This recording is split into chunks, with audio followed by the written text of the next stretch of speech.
In this video, I'm going to show how to bind click events to these headings to toggle open and close the paragraph following each one. Instead of using the onClick attribute directly in the HTML markup, jQuery binds the event handlers dynamically. You'll also learn about anonymous functions, which are used widely in jQuery. An anonymous function is identical to an ordinary function, apart from the fact that it doesn't have a name.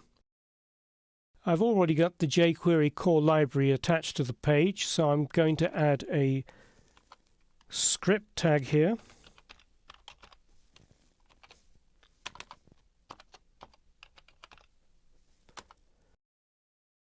And use my snippet for the jQuery document ready handler.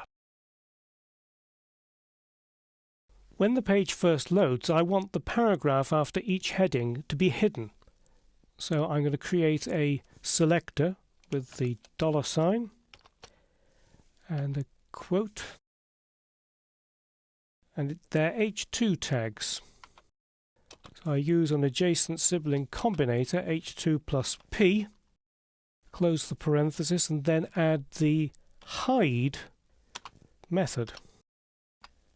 So if I save the page, click on Live View, you'll see that the paragraphs have now gone. Of course, I could have used CSS to set the display property of these paragraphs to none, but by doing it this way, it makes the page more accessible to anyone who is browsing the web with JavaScript disabled. Because they don't see any jQuery, the paragraphs are there.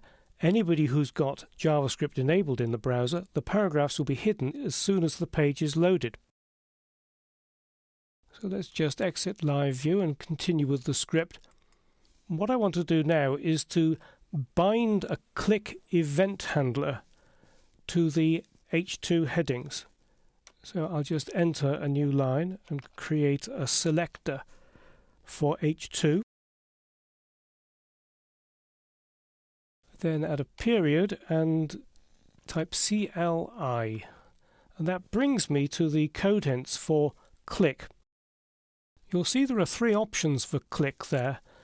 The first one just inserts click and leaves you to add whatever code you want. The second option inserts click followed by an opening parenthesis, again leaving you to add the rest of the code. And the third option down here automatically inserts an anonymous function. And that's the option that I want. So I'm just going to double click that. And what Dreamweaver has done is insert an anonymous function skeleton. So it's the function keyword, and between the parentheses is the letter E. What that does is it captures the event that is triggered by clicking. And then you write the rest of the function inside here. The H2 selector selects all of the headings, but I want to apply it to just each individual heading. And fortunately, the way in which you can handle this is using the this selector. So it's $sign open parenthesis, and Dreamweaver gives me the option of document and this. I want this without any quotes around it. This refers to the heading that has been clicked and not to any of the other headings.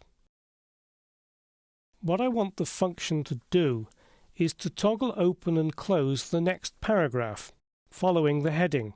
Now, very conveniently, jQuery has a method which is called next. So if I select next and then type in the selector that I want, which is paragraph P, that will select the paragraph following the heading that has been clicked. And I want to toggle it open and closed, and guess what? jQuery has got a method that's called toggle.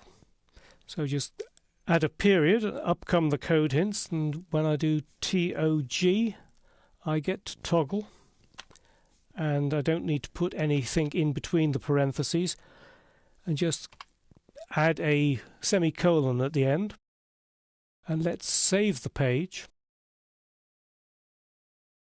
Click on Live View, and it's toggling the paragraph following the heading that I've clicked open and closed. Pretty neat, I think. Now there's just one problem, that when I hover over these headings, my cursor doesn't turn into a hand. So it doesn't really look very convincing to the user. So let's just fix that, again with a little bit of jQuery magic. What I need to do is to chain to the end of that anonymous function another jQuery method called CSS. So I need to put the insertion point just before that semicolon. And to make the code easier to read, I'll go down onto the next line and line up with my click.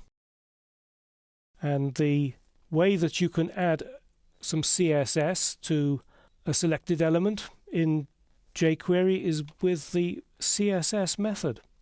And you can see there are several options there. What we want to do is to use property name and value. So if I type the property name, which is cursor, followed by a comma, and then the value that I want, which is pointer, and Dreamweaver is helping me there very nicely by saying, oh, you're doing CSS. I know that there is a pointer value for the cursor property. So that's it. And just save again. Reactivate live view. Now my cursor is turning into a hand as I hover over those elements, and it's toggling them open and closed.